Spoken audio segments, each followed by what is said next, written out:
The sky has no mercy for small mistakes. And in aviation, even the tiniest error, like a bolt that's only off by the width of a hair, can turn into a disaster that pushes people to their limits. On one quiet morning in 1990, a routine flight over England turned into chaos. A veteran captain was ripped from his seat and thrown into the rushing air, his body trapped against the outside of his own plane. Inside, the crew battled deafening noise, freezing air, and pure fear, not only to save him, but also to stop the jet from breaking apart. So what happens when precision fails but courage doesn't? This is the tragic story of British Airways Flight 5390.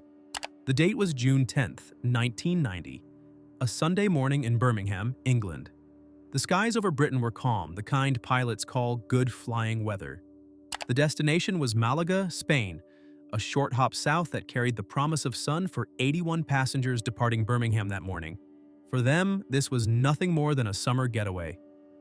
For the crew, it was another routine leg in an aircraft they knew inside and out.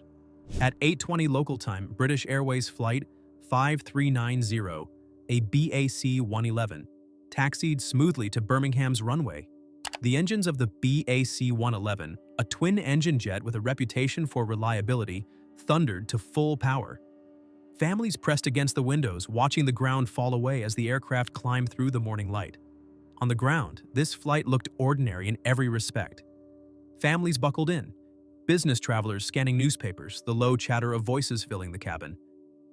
The sort of quiet normality airliners are built to deliver. Nothing unusual on the weather radar, nothing out of the ordinary in the pre-flight checks. That's the paradox of aviation. The moments before disaster often look the most ordinary. Quiet skies, predictable routines, nothing on the radar, no technical warnings. Just the quiet climb of an airliner over the English countryside. It's why crews are trained to never drop their guard, even when everything feels easy. Because every normal day has the potential to turn, and when it does, there is no margin for hesitation. That morning, British Airways Flight 5390 lifted off runway 15 at Birmingham International and began climbing through the smooth air. To the passengers, there was nothing remarkable. A coffee order here, a seatbelt click there, a calm morning hop to Spain. But above the chatter, above the quiet cabin, there was something no one could see. A weakness already installed into the very frame of the aircraft the night before. The bolts holding the captain's side windscreen were the wrong size, only fractions of a millimeter off, but enough to matter at 17,000 feet. The passengers had no idea, neither did the crew. For now, Flight 5390 was just another aircraft tracing its way toward the sun. But in minutes, that calm would rip open into a storm that none of them would ever forget. At the controls that morning was Captain Timothy Lancaster. He was 42 years old, a veteran of the skies with over 11,000 flight hours logged. More than 1,000 of those were in this exact aircraft type, the BAC 111. He was not new to its quirks, its feel, or its limits. Beside him sat First Officer Alistair Aitchison. At 39, he carried 7,500 hours of flying experience, with just over 1,100 on the 111, slightly more than the captain himself on this model. Their resumes mirrored competence. These were not rookies. This was not an accident waiting to happen because of inexperience or hesitation. Behind them, in the cabin, worked a seasoned team of 4: Chief Steward John Heward, stewards Nigel Ogden and Simon Rogers, and stewardess Sue Gibbons. They had flown together before, familiar enough with one another to work almost wordlessly when the cabin filled with routine demands. The aircraft itself was a BAC 111 528FL, registration GBJRT, compact, efficient, designed in an era when short-haul jets were built tough to handle quick turnarounds. The 111 carried a design choice that at the time seemed practical. Windscreens fitted from the outside, held in place by rows of bolts. It was a detail most crews never thought about. But in this story, that design would become everything. What matters is this: there was nothing unusual in this pairing of men and machine. Lancaster and Aitchison were capable. The crew behind them was experienced. The aircraft was certified and airworthy. If a passenger had asked that morning, "Is this flight safe?" the answer would have been yes. And yet, safety in aviation isn't just about training hours or sturdy airframes. It lives in the details, The kind of details that hinge on bolts measured in fractions of an inch, installed correctly or not. The stage was set. 2 capable pilots, 1 well-tested aircraft, and 87 souls on board. The system appeared flawless, but systems fail not in the obvious places, but in the ones nobody thinks to check. That weakness was about to show itself. The first minutes of the flight unfolded with clockwork precision. At 8:20 a.m., the BAC-111 lifted cleanly from Birmingham's runway, its engines pushing the jet skyward. The nose cut through the morning haze, banking south towards Spain. Inside the cockpit, First Officer Aitchison handled the climb, guiding the aircraft smoothly through 10,000 feet. His hands moved quickly but confidently across the controls, calling out checklists, managing thrust. Captain Lancaster watched with calm ease, letting his co-pilot take them through this standard phase. By procedure, once the aircraft was stable, Aitchison handed over control. Lancaster took the role of pilot flying, while Aitchison shifted to support duties. Radio calls, systems checks, navigation entries. This exchange was second nature. Nothing dramatic. At 15,000 feet, both pilots relaxed into the rhythm of climb. They released their shoulder harnesses, Lancaster loosening his lap belt slightly. In an age before cockpit voice recorders monitored every detail, these small adjustments were considered normal once the workload eased. The aircraft pressed upward, engines steady, gauges showing no cause for concern. Passengers in the cabin felt only the gentle rise and the muffled roar of turbines. Many settled into seats, eyes already drifting to the thought of Malaga's beaches. And then came the number. 17,300 feet. Just a dozen minutes after takeoff. A height where the air outside was thin, frigid, and unforgiving. The climb still felt routine, but within seconds, all the quiet order in that cockpit was about to be shattered. It happened in a single, violent instant. At exactly 8:33 a.m. local time, as the aircraft climbed through 17,300 feet, a thunderous bang ripped through the cockpit. To the passengers, it sounded like an explosion. To the crew, it was worse. The sound of structure failing at altitude. Condensation mist filled the flight deck, a ghostly white cloud whipped up by the sudden drop in pressure. Papers and checklists tore free, flying in every direction. And then the unthinkable. The captain's side windscreen, his direct view of the sky, blew out with explosive force. The rush of air grabbed Captain Lancaster and wrenched him from his seat. In less than a second, he was sucked headfirst through the opening, his body ripped into the slipstream. Only his legs saved him. His knees jammed against the control column, pinning him halfway out of the cockpit. And as the captain was sucked out of the window, his feet pushed the flight controls, disengaging the autopilot. The rest of his body, torso, arms, head, was plastered against the fuselage, hammered by winds over 300 miles an hour. His eyes wide open, blood streaked across his face, his uniform whipping violently against metal. After the crew had regained their bearing after the first initial shock, one of the crew members, Nigel Ogden, looked at the cockpit and saw the upper body of the pilot was sucked out his left-hand windshield. He ran into the cockpit just as he saw Lancaster's body flailing outside.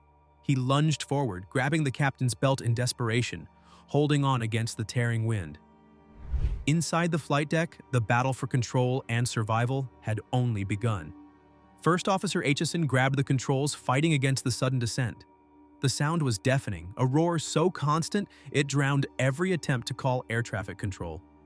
He was flying blind in chaos, with his captain's body jammed against the controls beside him. First Officer Alistair Aitchison had only seconds to react. With the captain sucked half outside the jet, the autopilot disengaged, and the aircraft pitching nose down, he slammed his hands on the control column. The 111 was diving hard, the slipstream screaming louder than a freight train. Every movement was a battle. With the cockpit now open to the rushing atmosphere, Aitchison fought hurricane-strength winds blasting across his face and body. His headset was useless. He couldn't hear a single word from air traffic control. Even inside his own cockpit, the roar drowned out his thoughts. Then came another problem. The decompression had blown the cockpit door off its hinges.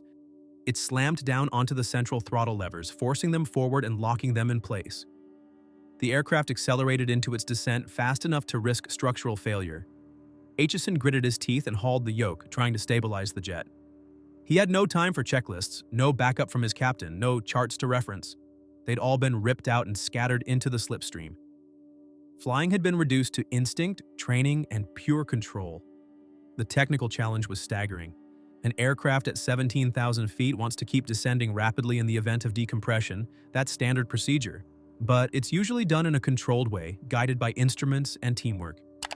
Now, Aitchison had to manage the descent manually, with the throttles pinned by a steel door, wind howling through the cabin, and a captain's body hanging halfway outside the plane. Behind him, the cabin crew rushed to respond.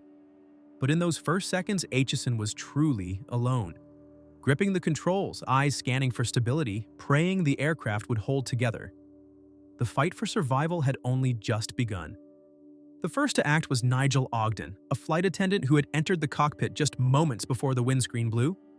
He lunged forward and grabbed Lancaster's waist, locking his arms against the pull of the wind. Instantly, the freezing slipstream tore at his face and hands. His grip began to slip, but letting go wasn't an option. The scene bordered on the impossible. One man flying, another clinging to a captain half outside, while the aircraft itself seemed determined to resist survival. Then came Chief Steward John Heward and Steward Simon Rogers. Heward saw the cockpit door still jammed across the throttles, blocking Aitchison's ability to reduce speed. He stomped down hard, breaking the door in half with his heel.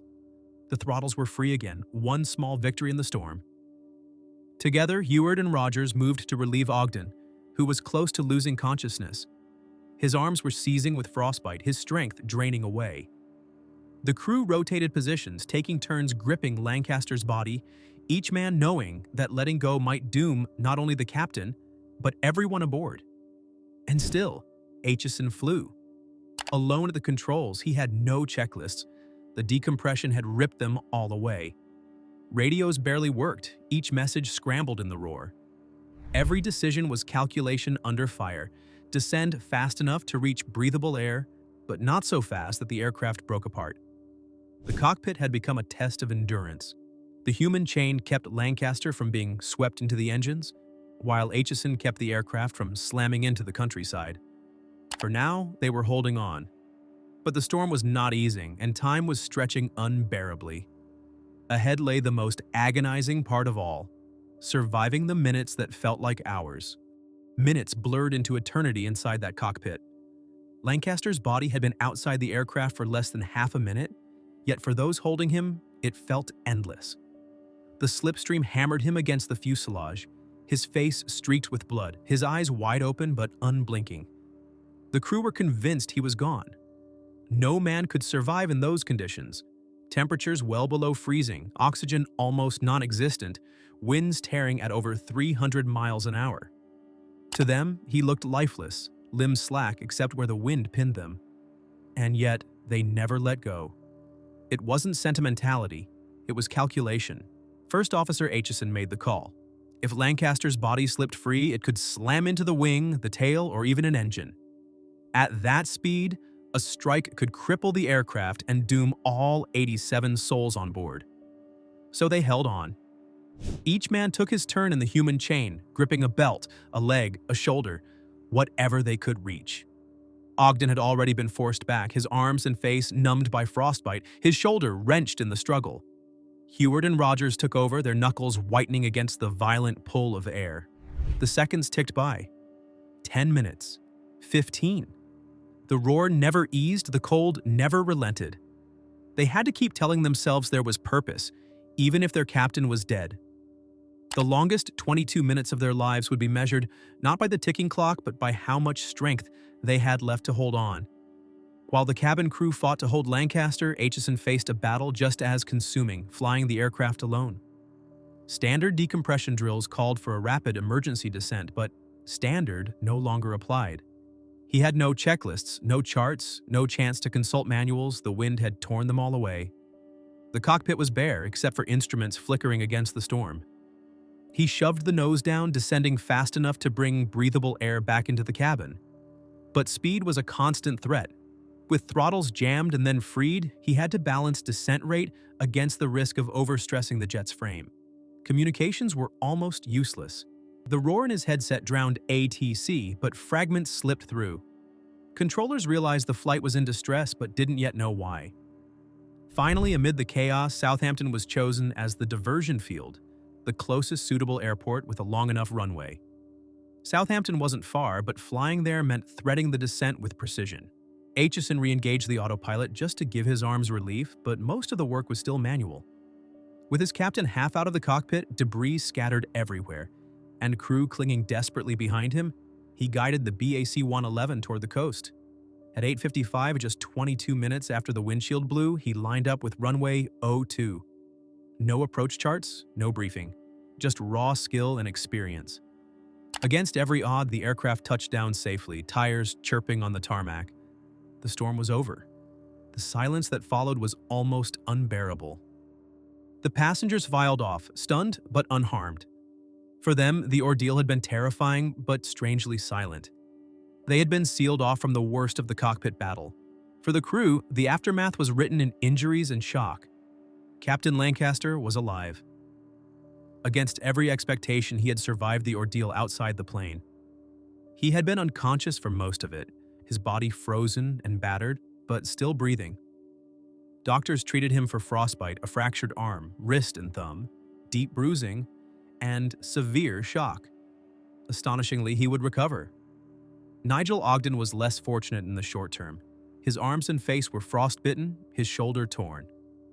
The trauma of holding what he believed was a dead man for minutes on end would stay with him for years, eventually leading to post-traumatic stress disorder.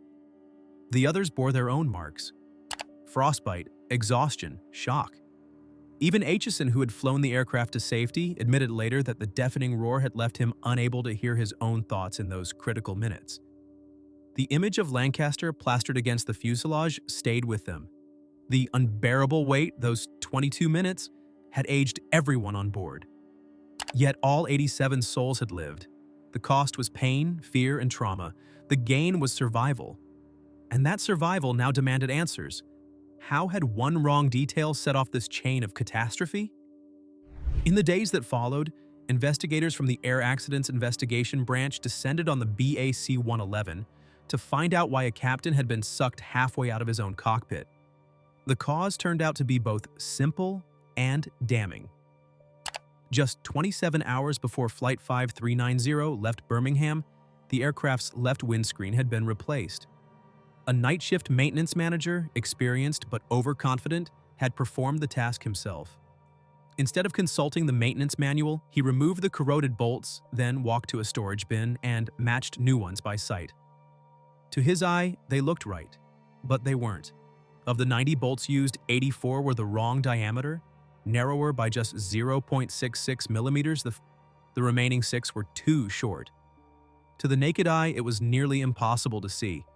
But at 17,000 feet, the pressurization difference turned that microscopic margin into tons of outward force. There was a deeper flaw: the design itself. The 111's windscreens were fitted from the outside.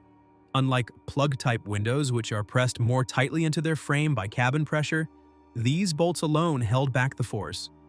With the wrong bolts, the glass was destined to fail. And it wasn't just one man's oversight. The system had no safeguard. The job wasn't classified as a vital point task, so no second mechanic was required to double-check the work. No inspection, no peer verification. A single man, under time pressure, relying on routine. Investigators gave this drift a name: the normalization of deviance. Small shortcuts, taken repeatedly without consequence, gradually become the standard way of working. Until one day the system fails. The bolts explain the noise, the wind, the near-fatal spectacle. But the investigation revealed something larger: a safety system too fragile, too trusting, and too blind to human fallibility. The miracle of Flight 5390 wasn't just that everyone survived, it was that aviation listened. The AAIB's report led to sweeping reforms. Windscreen installations were reclassified as safety critical. From then on, every such job required duplicate inspection. One mechanic to fit, another to verify. British Airways also inspected its fleet and found at least 2 more aircraft with the same error waiting to happen. Across the industry, procedures were tightened. Manuals replaced memory, checks replaced trust. The crew themselves were honored. First Officer Aitchison, who had flown a crippled aircraft alone, received the Queen's Commendation for valuable service in the air. Nigel Ogden and Susan Gibbons were recognized for bravery. Aitchison also received the Polaris Award, one of aviation's highest distinctions. And then there was Captain Timothy Lancaster. Against all odds, he returned to the skies just 5 months later. Frostbite healed, bones mended, confidence intact. The man who had been forced outside his own cockpit resumed his place in command. But some wounds lingered. Ogden suffered lasting trauma, his mind replaying the horror of gripping his captain's body for what felt like an eternity. The incident etched itself into the psyche of everyone involved, a reminder that survival has its own costs. Still, the larger legacy was resilience, not just of the crew, but of the system that changed because of them. Flight 5390 proved that vigilance cannot rest, that safety must be earned anew with every procedure, every bolt, every flight.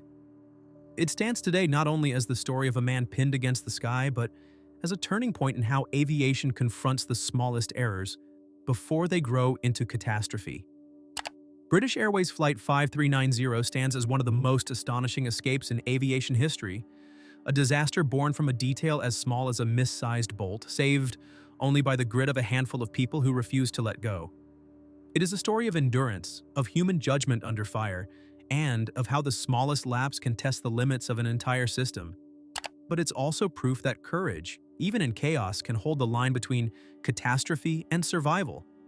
If you found this story gripping and want more true accounts of aviation's darkest hours and brightest moments, consider subscribing. These aren't just stories about planes, they're lessons about people, about choices, and about the fragile line between safety and disaster.